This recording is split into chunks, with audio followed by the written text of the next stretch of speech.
Ready? Okay. Camera's rolling. Do we have camera speed? Okay. Okay. Roll audio, roll videotape, roll sound. Action.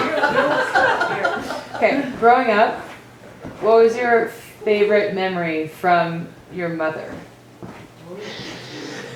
Well, our mother Yeah. died when I was 3 and they were 4 or 5 months old. So I have no memory. I know that, but like you all have stories about it. So like I would imagine like you understood, you learned about her, but like through your family. We learned she was a very nice looking lady. In fact, she was, I think, a homecoming queen, and she was on a float, and she died of pneumonia, and we think that it was occurred while she was on this float. We're not sure. Do you remember, Hank? I have no knowledge, and this is important for everyone to understand because it's a complicated story. And after several years of my mother's death, my dad remarried and took on Comarina Maria Contrada von Thoren, Grootendorst, that was her name. And he was very eternally grateful that here was a woman that was willing to take care of the 3 children. And my dad, when he grew up, was not close to children. My dad was one of 11 children, and he was the youngest son, so he never knew anything about babies. And I'm telling you more than probably the question. Yeah. Good information though, we like it. But I'm giving you some background, some background. So it's important for you to know that until after the death of our father, I had never seen a picture of my mother. So it's a complicated question. I know that. Thank you for asking. That's why I asked it. Good warm up. Good warm up. When our mother died, my father was devastated, and for some reason, he burnt all the photos of our mother. I didn't know that. Luckily, we had aunts who had photos of her, and that's how we were able to get photos I've never heard that. through her. Why do you think that? Why do you think he did that? Yeah, why do you think he did that? I'm sorry? Why do you think he chose to? He was sad. very sad. Sad. Yeah. Wow. He went to. That answer died with my father. Wow. Yeah. We don't know. You don't. Yeah. It was, and it was a subject that was just never spoken of in the home. We sensed that Yeah. as children. So you couldn't ask about it. Could you not ask about it either? We could, of course, but we had this sense that it was not a question that they wanted. Right. Wow. So we were silent. Wow. And as children, you're not as interested in family history as we are now. That's fair. Interesting But point. we appreciate the question. Yeah. Very cool. Sorry. It's a heavy first question. Heavy warm up. All right, anyone? Look out. Well, who wants to go next? Thank you. Thank you for the. Yeah. Thank you. Thank you. I'll go next. Okay. So a little lighter, but I was just wondering, what could you tell me about your guys' first girlfriends? First girl you dated. I just want to know a little bit about that.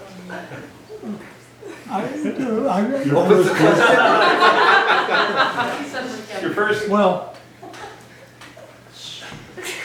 my dear Terry isn't here, so it's okay for me to answer. I had oh my. Too many.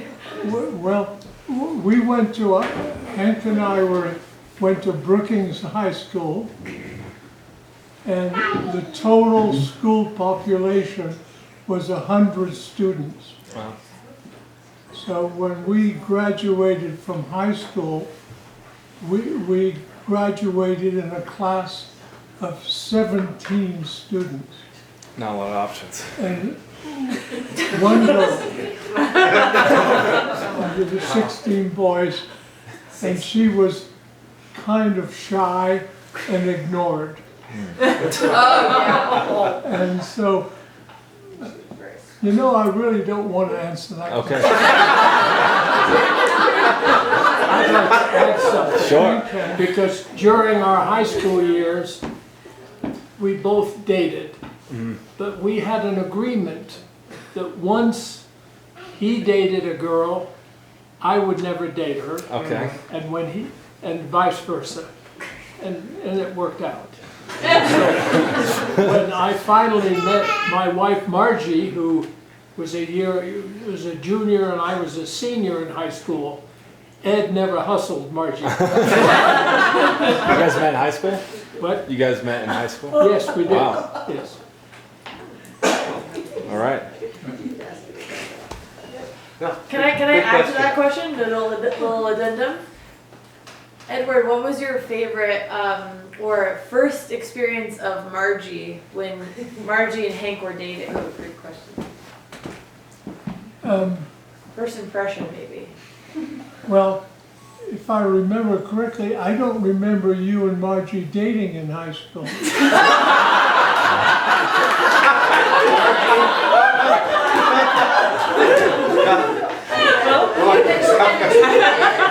I have a retort to that. His mind was somewhere else. Brothers. Twins, different minds. Seat's open. Alright, Move who's the that? seat. Ask the question. Go John. Go John. I guess I'm more curious about your memories coming to America, or from Holland to England, right? And then after that, you went to America. So is there anything you can expand on that? Yeah, yes. Well, Pete will have a better memory of our Holland to England because we were just little twerps. But we flew on July, I think we left on July 4th and came to America July 5th, which was kind of significant.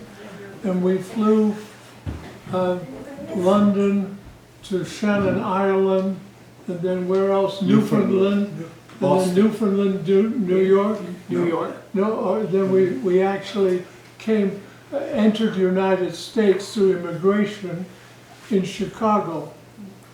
And so, and we had an uncle here who sponsored us. So in those days, we were very legal immigrants. And we landed in Chicago. And of course, there was a motorcade, everything was new. And the first, Hank and I, we were disappointed because we were in Chicago and we didn't see any gangsters. And then they drove to Benton Harbor where we went to bed, and the next morning we got up real early. And one of the things we noticed in America, everything we saw Coca-Cola. Coca-Cola, we'd never seen that before. Now in England, Hank and I had a coin collection, and amongst the coin collection was a buffalo nickel. So we got up early and we walked, and there was a gas station, and they had a vending machine. I don't know, in those days, you put in a nickel, and then you could pull out a Coke. So we spent our nickel, and so we opened this Coke, and we thought this was going to be magical ambrosia. It was going to be phenomenal. Life change. So we opened it up, took a swig, he took a swig, we didn't like it. I'd like to add a comment on our flight with American Airlines. As we went from Newfoundland to New York. And I'm showing you how things have changed, because there was Ed and I in our short pants and suits and ties, and the captain of the plane asked the stewardess to invite us up into the cockpit. I imagine that today. And as we were flying into New York, the captain said to the co-pilot, "Do you know where we are?" And Ed said, "There's a Statue of Liberty. We're in New York." That's a true story. I'd like to add something on arrival in Chicago. We all heard about Al Capone and the gangsters. And we were going to Benton Harbor, my uncle's car, and we heard a siren. I thought, this is action. We got stopped for speeding. A real minor comment is that our Uncle Andrew had a Buick Roadmaster. Remember the ones that... Now this is the uncle that sponsored you Yes, guys? Okay. yes. And when we got to his home, I finally took the nerve to ask him, I say, why do American cars have 2 steering wheels? And there was a steering wheel, and then there was the horn, and I thought that was a second steering wheel. Little, we're kids. Great. Sweet, nice. Thanks, Nice. Sean. Good question, John. Good job, John. Thanks, Sean.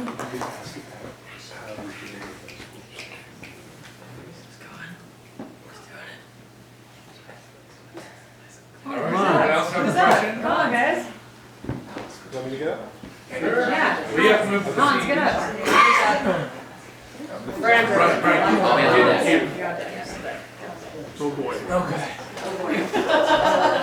I guess my question: what was your, all of you, for all of you, what was your first jobs? Oh, that's And a then good- I guess what was your probably favorite job that you guys have had throughout your lives? I can imagine you guys probably had your fair share of different jobs. We always worked, because we had large gardens and we worked, and then Dad had a nursery, we worked.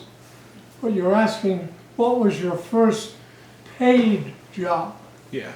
And Hank and I, we were, what, 12 years old in St. Joseph, Michigan? Yes. And we hired, and there was a flamboyant guy who had a kind of a mansion, and he made a restaurant out of it. And we hired, I don't know how we got the job, but Hank and I hired on as dishwashers for 50 cents an hour for both of us. Now, an intriguing part of the job, this guy was rather, we know now he was a flamboyant guy, but he lived upstairs in the mansion, and he told us to go get something in his bedroom. Well, we went into his bedroom, or at least I did, I don't know if you remember, and I found out that he was a hobbyist in nude photography. Nude ladies all over the room. Well, I'd have worked for nothing.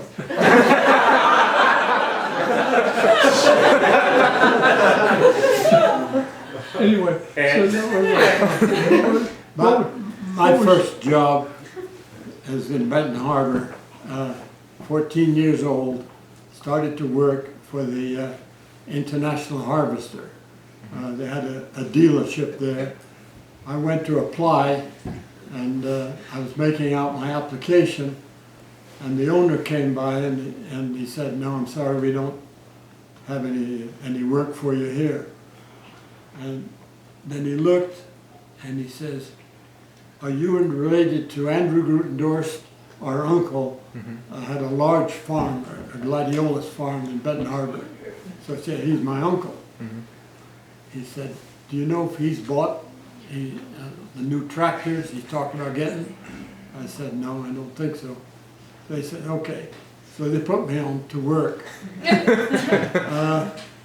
It was quite an experience for me. I was mostly washing cars and trucks.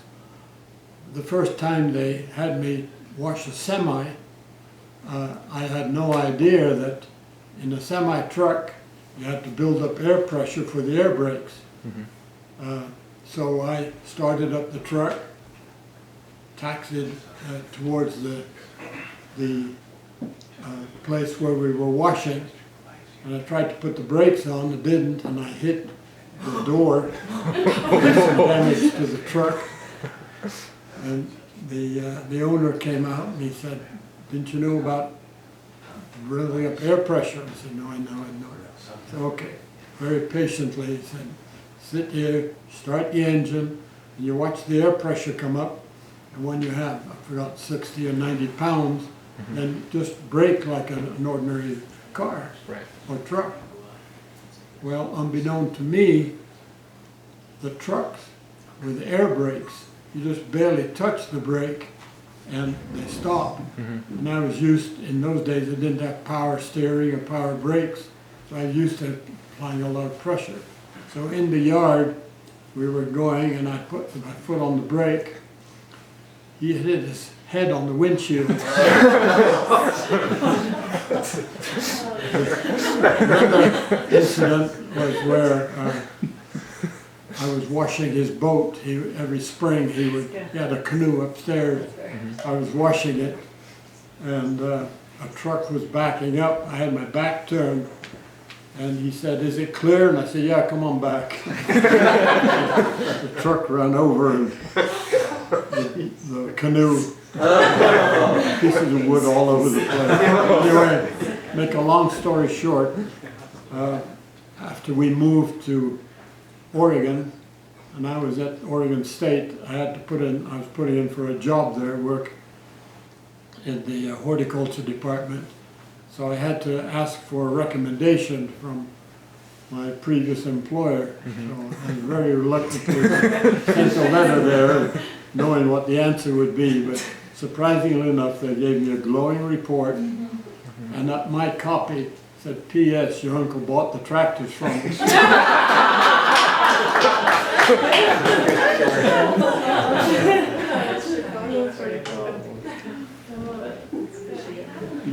I'll give you an interesting incident, because when we moved to Brookings, Ed and I both worked in a service station. He worked in the Standard Station, and down the street was a Shell station.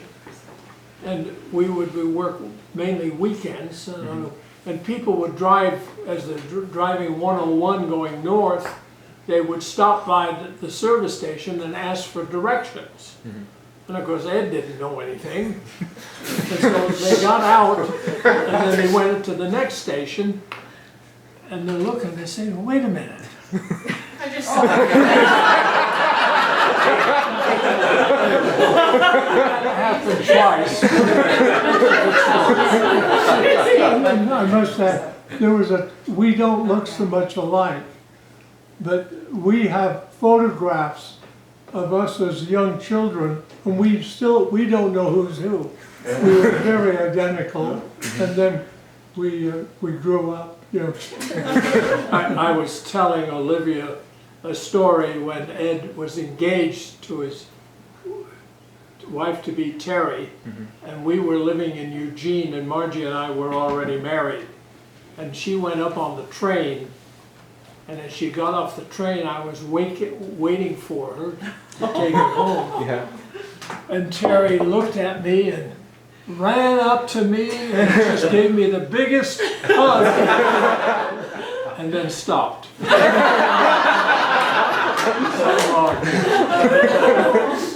Where's our daughter Kathy? Here, Daddy 1, Daddy 2. Yeah. Daddy 1, Daddy 2. Well, when I walked up the sidewalk to the front door, Kathy ran out thinking I was her dad. And then I ended up being Daddy 2.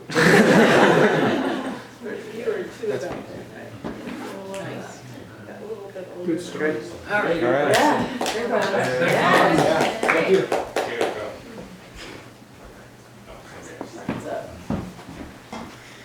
All right, my question. This is going to be serious.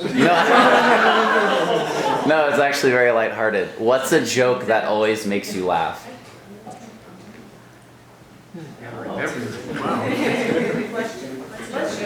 What's a joke that always makes you laugh?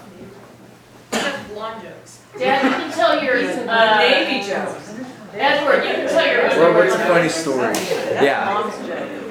Hank would tell us Green Hooks joke. Yeah. Tell the joke for me, would you? I think walking into Walmart and looking at the clientele. We learned it out of that. Good job, Grandpa. There's the story about, I'm trying to remember the joke, it's an old joke. It was a favorite, always get a laugh. And it was about this guy that was the stable boy in these beautiful stables. And his job was to groom the horses. And every day this most gorgeous young girl would come down and walk right by him and get on her horse and gallop off. And he just fell madly in love with her. And saying, what can I do to attract her attention? And he says, I know. I'm going to paint her horse's hooves green. And he painted them, and she said, she's going to walk down the aisle and say, who painted my horse's hooves green? And I'll say, I did. And she'll fall madly in love with me. So he did. He got this paint, painted the horse's hoofs, waited and didn't sleep that night, and she walked down the aisle and she looked in dismay and looked at the horses. She said, who painted my horse's hoofs green? And he said, I did, let's fuck.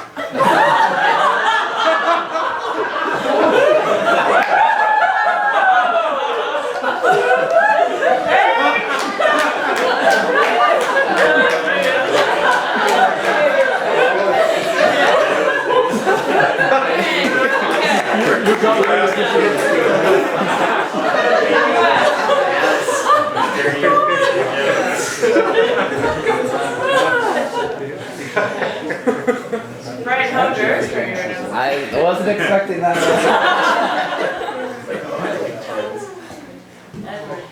That's a joke. All right, any other jokes? Any other jokes? I don't think they can see it. I can tap it.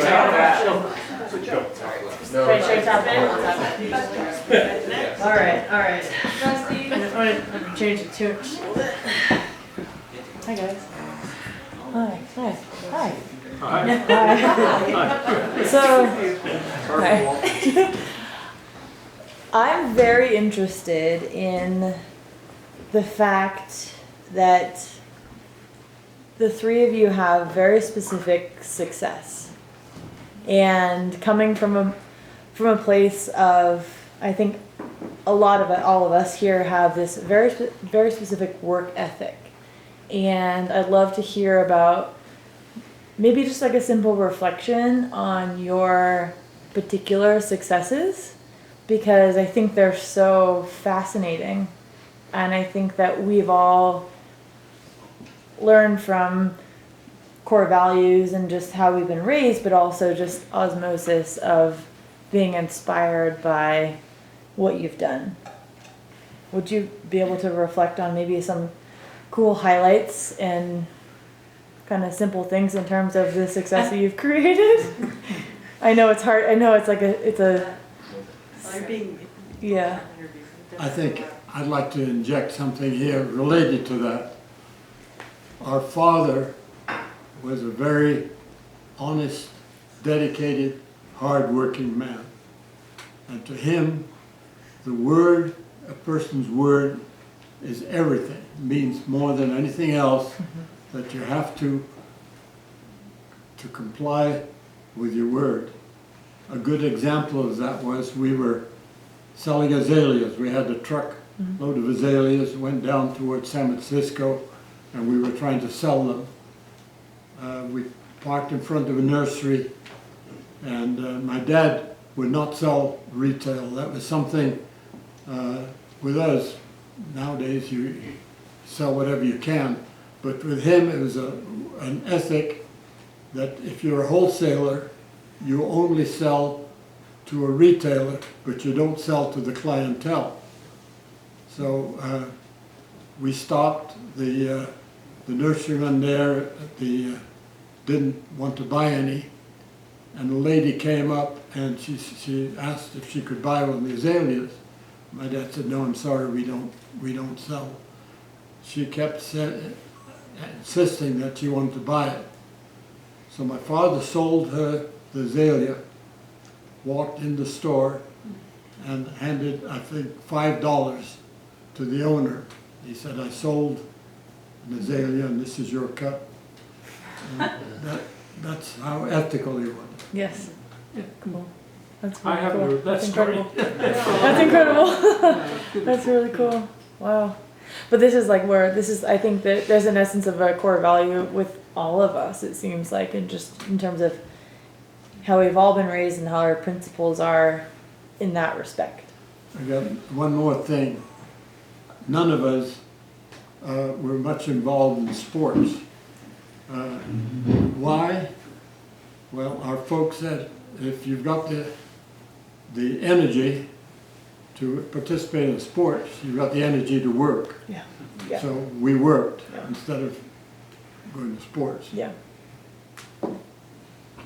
I may have told a story before, but when Ed and I turned 16, my dad brought us into his office in the nursery in Brookings and said, "You are the two luckiest boys in America because you got your inheritance early. You're getting your inheritance early in life." Can you imagine? All of a sudden, somebody asked me to sit up straight. I would sit up straight and wait. Yes. Mm-hmm. He said, "We brought you to America. And here's the map of the United States. There's Washington, Florida, Maine, California. If you can't make a living here, you can't make a living anywhere. So from now on, by the way, you need to pay room and board if you're going to stay at home." Oh. Okay? Because we were both working in service stations and making some money. And am I saying it right? Yes, there is Dad's ethics worked for him in Holland, and he had a very successful business in England. And there's a little, when we moved, or when we were in England, because of the war, we were we were aliens. At the end of the war, the British said that to my father, this is the story as I understand it, you either go back to Holland or you become British subjects because we were aliens. Mm-hmm. Well, during the war, Dad we moved from Holland to England, and they and he bought greenhouses. And so the idea was to ship product from Holland to England and force it in the greenhouse and sell it like for Easter. It was a florist. He was always in horticulture. Well, when we didn't move from Holland because of the war. The war started 6 months after we moved to England. And so the British government said all greenhouses will grow food. So my dad grew in Leeds in Yorkshire, things like cucumbers, tomatoes, melons. It's too cold. So he grew them very successfully in the greenhouses. Another thing is, I say he grew them. He was able to hire people who knew how to grow them. He was always in the office. He was the businessman. Interesting. So he was not, although he was in horticulture, he really, in Holland, he was a salesperson. He never really knew how to grow stuff. Interesting. Although the whole Grootendorst family were in growing bulbs and flowers. That wasn't my dad. But in England, when you had the greenhouses, he finally found someone from the Isle of Wight, which is in the English Channel, that knew how to grow hothouse tomatoes. So he grew tomatoes in our greenhouses. And then he opened up a wholesale produce, like I have a produce market here, and he was one of the few sources of fresh tomatoes in the city of Leeds, which was about 200,000 people, so it was significant. Yeah.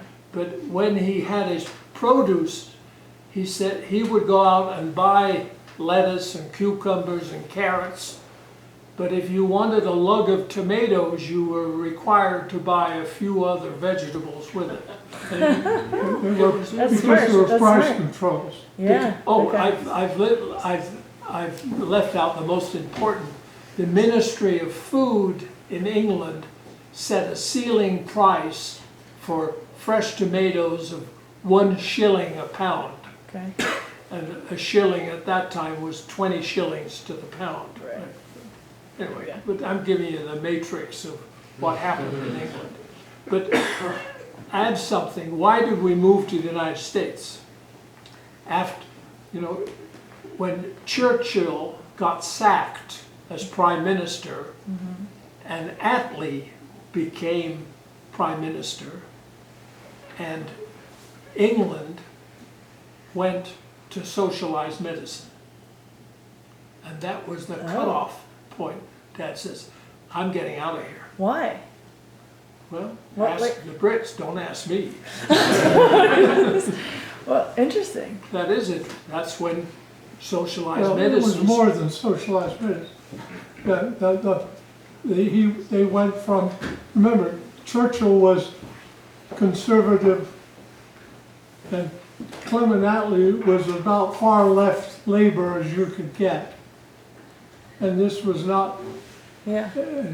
so, and he had a brother in the United States, Uncle Andrew in Benton Harbor, Michigan. Uncle Andrew. And so and there was little subtle things. In England, you're treated as an alien.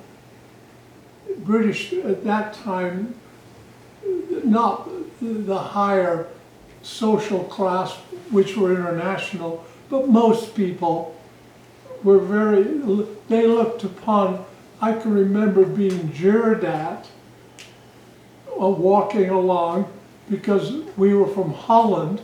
We didn't speak, when we came to America, into England, we didn't speak English. So, but I can remember, because that was during the war, and most uneducated Brits didn't know the difference between someone from Holland and Germany, because the language was, Interesting. Our accent was like a German. Like a, yeah. And I so- remember being called a Nazi in school because of my Wow. accent. Whoa. Yeah. When we started grade school, in England, you would always start the day with chapel. But we came home and kept asking our folks this, why won't they let us go to chapel? They sent us to a room where only Jewish kids were, because they thought we were Jews. Anyway, I'm just showing Yeah, you those are very interesting. Yeah. the little nuances of discrimination. Yeah. We survived. This went on for quite a while. It was kind of fun. Going to chapel wasn't fun. Sure. Going to which would be like study hall. Follow me? Yeah. All the boys were Jewish, so all of our friends, when we first started school, were Jewish boys. Yeah. And then several months later, my mom and dad had their own, and they didn't have time to psychoanalyze us. No. They were Yeah. busy. But one day, I think at dinner table, we asked about, we said, well, we were Jewish. Because that's what the people at the school said. Well, that changed. Wow. And I'm afraid it changed for the worse, because suddenly we were yanked out from our friends and we had to go to chapel. Oh wow. Yeah, because it's like nope. So okay, so just to kind of round back, this is fantastic. But I think all of this too then relates to the sense of obviously like the work ethic and the experience, but there's something very specific about what the three of you have done in terms of your current, like your unusual successes in America. I mean, in the broader sense of things, it's pretty incredible. Very specifically what the three of you have done with your lives. Like, Well, I guess what keeps you... Because when we graduated from high school, we were 17. And my mom and dad said, well, you're on your own. Ah. Dad was having he did have business